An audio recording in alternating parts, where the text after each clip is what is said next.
You intro this one, I can't be bothered with this film. Hello and welcome to Cal and Ren Review. Today we're going to be talking about... Yeah, you insist on it. You insist on an intro from now on. I don't understand why, but the series has a title. We may as well introduce it. it's weird.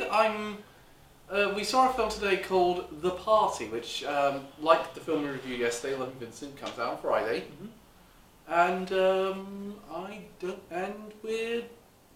it's written and directed by what's her name? I forgot what her name is now, but she hasn't really directed much I'm that aware of. It's similar. It's a similar sort of film to ones like Carnage, which was not the film I was kind of expecting it to be. No, I was expecting a sort of absurdist character piece, but what we ended up with didn't really have quite as much depth. Whereas I was expecting it to be a drama about how politics divides us as a whole, which maybe we were reading the synopsis when we were going through these films wrong, but that's the impression I got from what you described about the fact it's held on a night after it's a party and a night after the general election. 25. That means it's a gala film.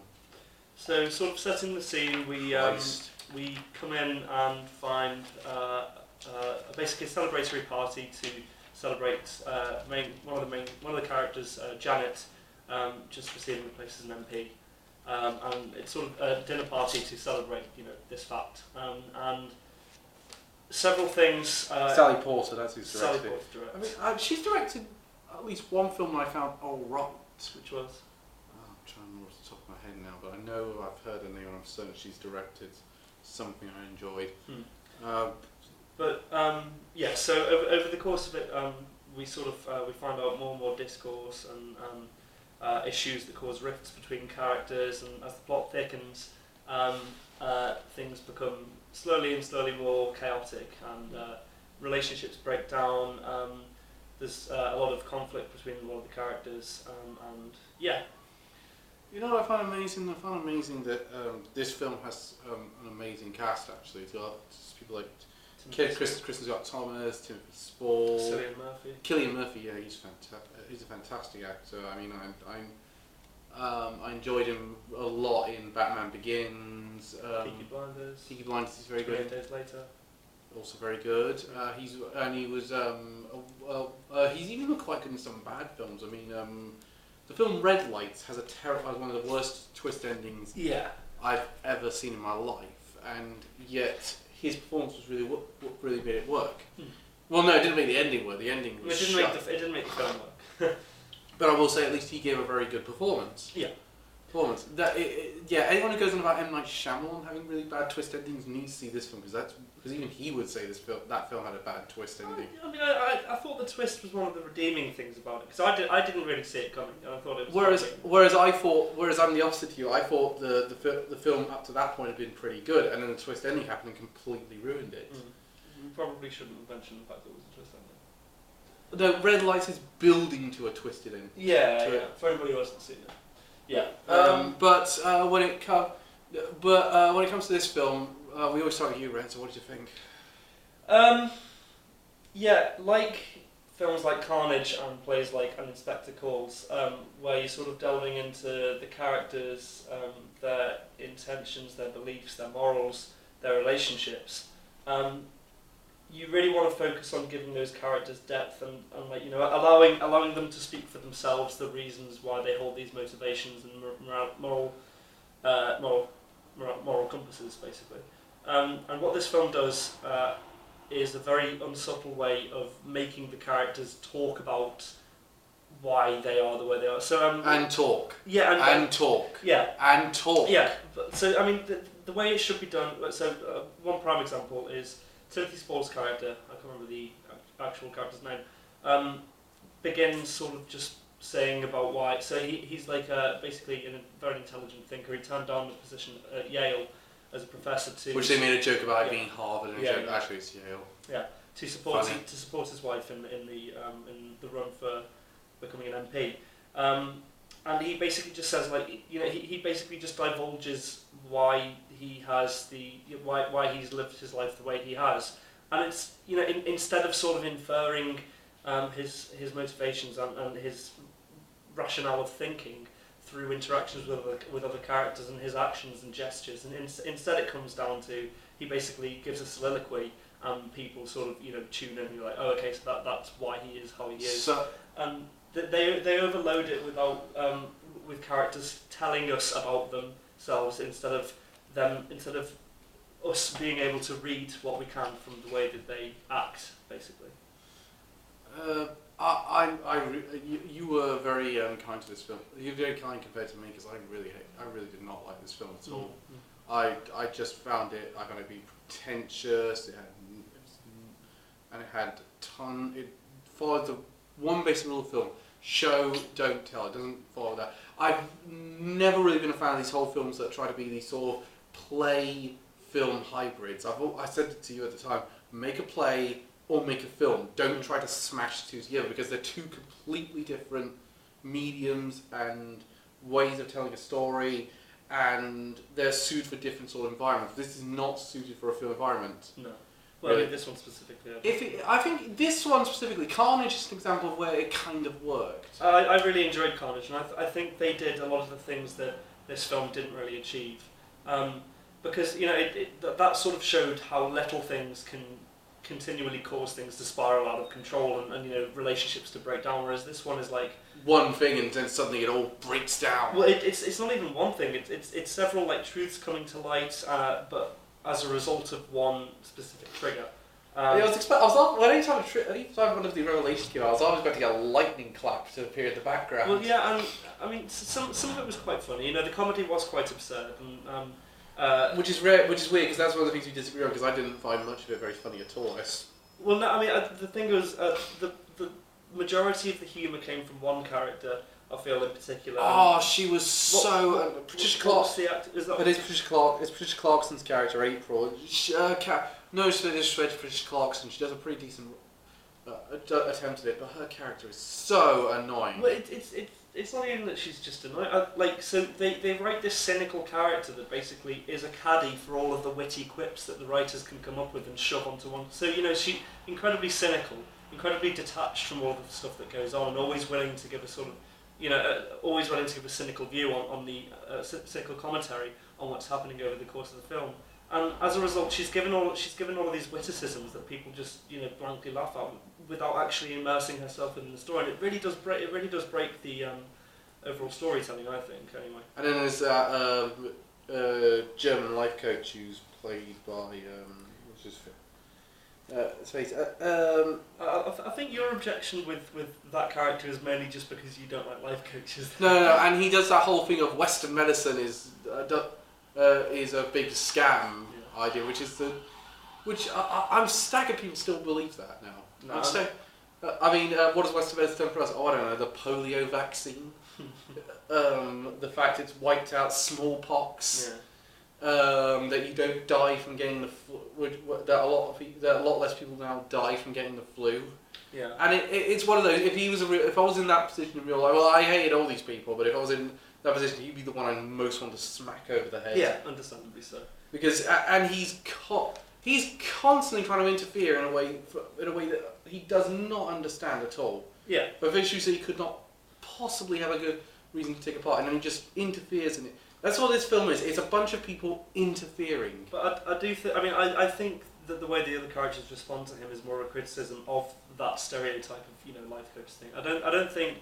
I think that's what was intended with his character. For me, I think he was actually one of the better parts of that because he was just interfering and quite often not really contributing very much at all. I would have liked if the film called him out more on his bullshit though. Yeah, I don't think the film calls it out enough. I think they act like he might be onto something. But I think that was the position with Patricia Clarkson, for example. As the cynic, she was just sort of giving kind of brutal commentary on some of the other characters. I just wanted to go, oh, shut up. Yeah, fair enough. That was the half of the characters. I just wanted to go, oh, shut the up. There were a few inconsistencies as well that I noticed. This film had some of the worst character progression I've seen in a long time. Yeah, characters sort of flip-flop quite often, and you do just sort of there are times where you can sense what the character is intended to be like, and the way that they're portrayed in their actions and the way they interact with one another really does not suit that stereotype, despite the fact they've just laid out through their own soliloquies exactly what they're supposed to be like, and it just completely does not follow that mantra. Oh, it's just this is a film that's completely all over the place by that standard. Yeah, and it's there's all sorts of twists in the thing, and you just think like, yeah, but you signposted that everywhere. This isn't much of a twist, guys. Yeah, it's those ones that you're supposed to sort of you're supposed to go gasp at because all of these things are happening on screen and they're all incredibly, they're all huge and they all impact all the characters very deeply. But at the end of it, it just their reactions on what you would expect, it's very inconsistent in my opinion, and several of the plot devices within the actual story really don't fit. For example, I won't spoil it, but Cillian Murphy's character. Cillian Murphy's character is he's actually one of the better parts of the film. His performance is quite good. I mean, it's good for what it is. But then he has a line about the economy and how. That's. I'm saying there's no such thing as good and bad money. Like, no, I'm sorry. That's. And again, the film does not call him out for it. The film likes to act like there's a genuine debate here about the nature of finance and money, but no, there isn't. There is no debate. No. There is one actual answer. Did you guys get us into the economic mess we're in? Yes. Have you been punished for it? No. Simple. Done. To the point. But I think in that way, a lot of it sort of, having basically it composes itself as this sort of highbrow debate, a moral debate between different characters, and what it actually comes off as is basically just people providing one-sided opinions in their one-sided characters, and it doesn't really. Yeah, no. If anyone ever tells me these characters have multiple dimensions to them, then they can sod off, because these are some of the most one-dimensional characters I've seen in a long time.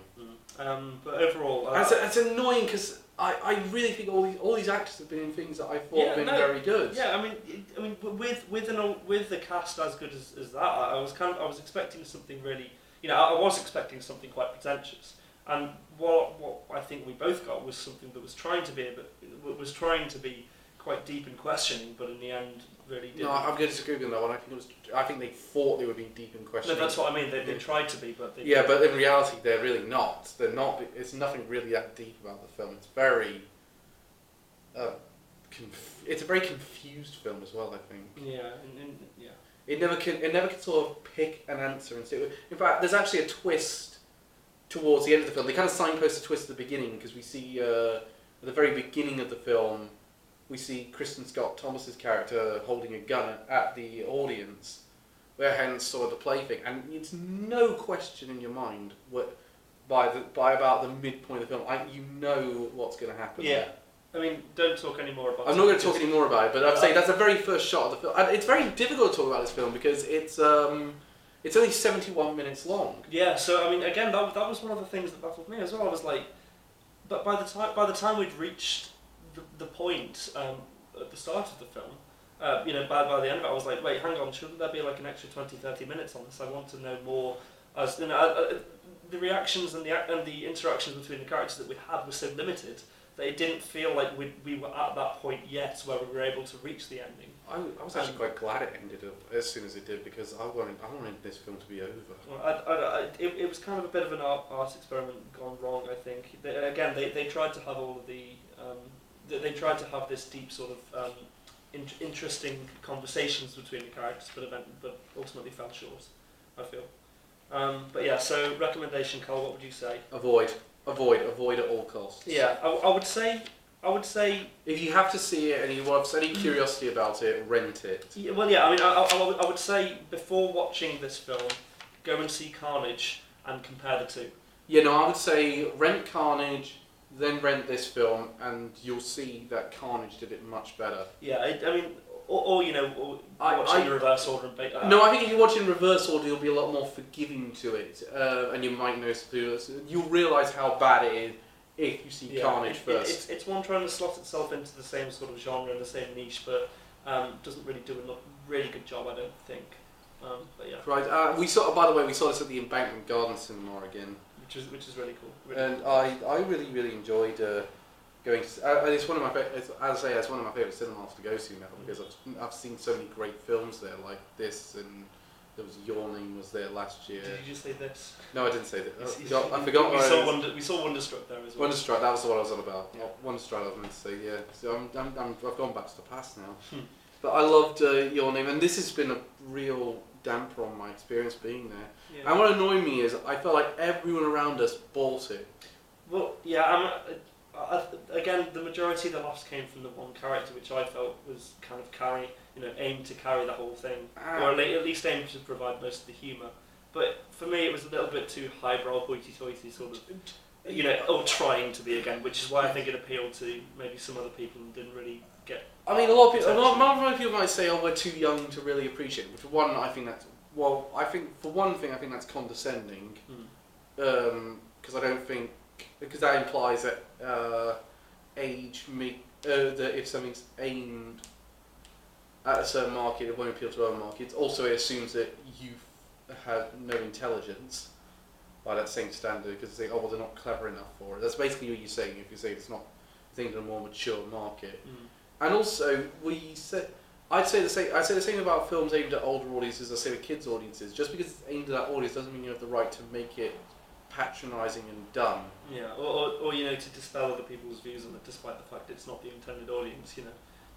It's not above criticism just because it's criticised by people who aren't the target audience. The target audience. There are things that can make a film bad that other people will pick up on, but probably will be ignored by the target audience, which is why I think it kind of is doing quite, because it's doing all right on IMDb and Rotten Tomatoes. In fact, it's got 100% on Rotten Tomatoes. At this point in time, it will probably be later on down the line. We probably should mention a future Calvin and Wren reviews if the thing does go down, which it comes out on Friday. Mm-hmm. So I'd imagine I'd be very interested to hear Mark Commode's review of it, because I don't know whether he'll completely buy it or he'll notice the cracks in it. I suspect he'll be a middle ground. Yeah. But I just thought this film was hard to get through. Yeah, I mean, but yeah. So when compared against other films that have done a much better job, it really falls short. And though independently it was, could be seen as okay. I think, like when you sort of put it next to other films that like Carnage, just underachieves. When we're done watching Hunter x Hunter, let's go watch Carnage again. I really want to rewatch Carnage now. It's got me in the mood for something good. Anyway, thank you very much for watching, and please don't forget to like, share, subscribe. Follow us on Twitter. It's down at the bottom. We get a good film. So we're hopefully getting a good film tomorrow because Ellen Page is in it. Oh yeah. And she hasn't been in a bad film since last week. As in the film last week or last week? Last week with Flatliners. Oh, okay. Fair. I haven't seen Flatliners. Yeah, it's bad. Okay. Goodbye. Goodbye.